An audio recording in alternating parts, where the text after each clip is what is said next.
سلامونه مرګرو. افغانستان اسلامي امارت په د هند د خوا نه هم په رسمیت باندې په یو څو ورځو کې وپېژندلی شي.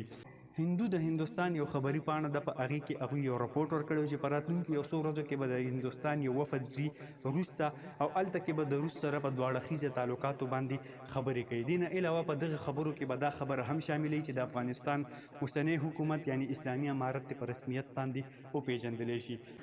نو کېدای شي چې دغه سفر نه بعد هندوستان هم افغانستان اسلامي امارت په رسمیت باندې وپېژني، او دغسې یو څو ملکونو نور چې هم په افغانستان اسلامي امارت په رسمیت باندې وپېژندو، نو د افغانستان اسلامي امارت یو نماینده به بیا ځي په اقوام متحده کې به کښېني.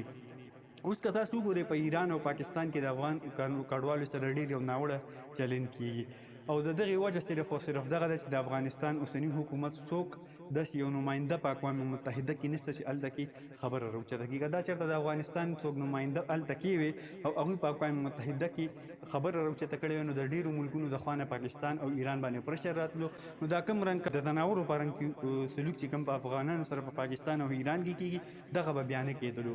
دې نه علاوه که تاسو وګورئ د افغانستان زیاتتر پیسې چې کومې دي هغه په بهر ملکونو کې ګیرې دي، امریکې ګیرې کړي دي.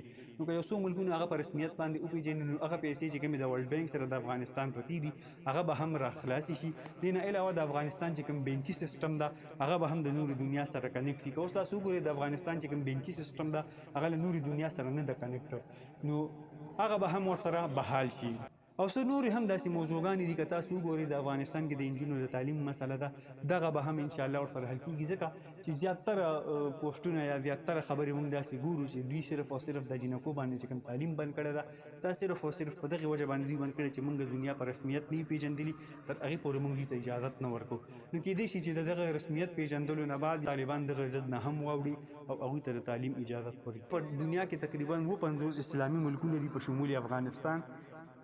په یو اسلامي ملک هم دغه جرأت نشته چې افغانستان اسلامي امارت په رسمیت باندې پیژندلی ولې.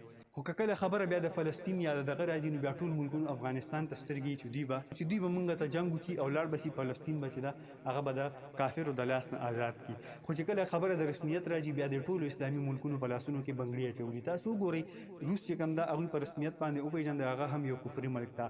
دې نه علاوه هندوستان هم کفري ملک ده. خیر هغې کې خو زیاتتر مسلمانان شته دي، خو چې کوم نظام د چا په لاس کې ده هغه هم کافر دي. د هغوی د خوا نه په رسمیت باندې پېژندلی کېږي، خو یو مسلمان ملک تر اوسه پورې ما ونه لیده چې هغوی دغه رنګ کې څه غونډه کړي یا دغه رنګ کې څه خبرې کړي چې موږ دوی په رسمیت باندې پېژنو. ټولو مسلمانانو ملکونو ته پکار دی چې بنګړي په لاس کې واچوي، خو چې کله د افغانستان د رسمیت موضوع ده، نو په هغه ټایم کې بیا تاسو په لاسونو کې بنګړي اچولي دي، هېڅ اقدام نه شئ کولی.